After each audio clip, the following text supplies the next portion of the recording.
Brenda has an interesting question. Okay. I'm curious, do any of you have physical feelings or sensations when you are connected? Example, pressure in forehead. Um, I can feel physical feelings or sensations, but it's not something that is, as soon as I connect, it's there and it's there for the whole time. I don't feel a physical sensation with that. Sometimes a spirit comes in, if they're trying to show me something, they will do it by triggering physical sensations in my body, but it's not something that happens just because I've connected, if that makes sense. How about you, Kim? Do you experience any physical? Same as Jennifer. Same. I will. No, I don't want to get too well. When there's a life take, the only time I get a physical um, sensation is when there's a life taken. Oh, okay. Like I know it's strange, but that's and I Interesting. know, yeah, and it happens right between right on my head, like right here, not on the top, not over here, but right here. Mm-hmm. But then again, I mean, there's times where I know somebody had a stroke because I feel a little bit of fuzziness, like right around here. But those are the only physical sensations. So, if I'm getting really hot, then I know there was an infection in the body. Oh, wow.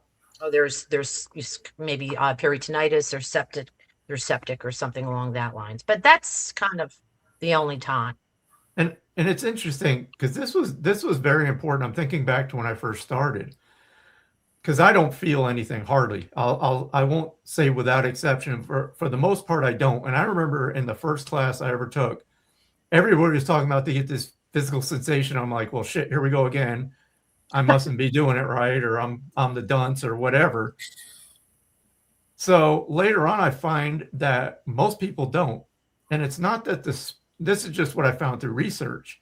It's not that they're actually giving us that sensation. They're triggering something in our mind to trigger that in our body to make us feel it. So it's Right. not that they're making us feel it. They're doing Right. something in the mind to give us that sensation, if that makes Right. sense. Yeah. But the point I'm trying to make is if you're one of those people that don't feel anything, don't think you're doing something wrong because you are not. It's not something that happens Right. that often. Yeah, I don't think it does. Yeah. Yeah. But again, I felt like the oddball out because I'm like, well, I don't feel shit, so I'm doing it wrong. Every medium, that's just it. Every medium is different. Everybody works different. So what works for you may not work for me, vice versa. Everybody gets kind of, I don't know, they get caught up in comparing, and Oh, Yes. that's yes. and that can be dangerous to a developing medium.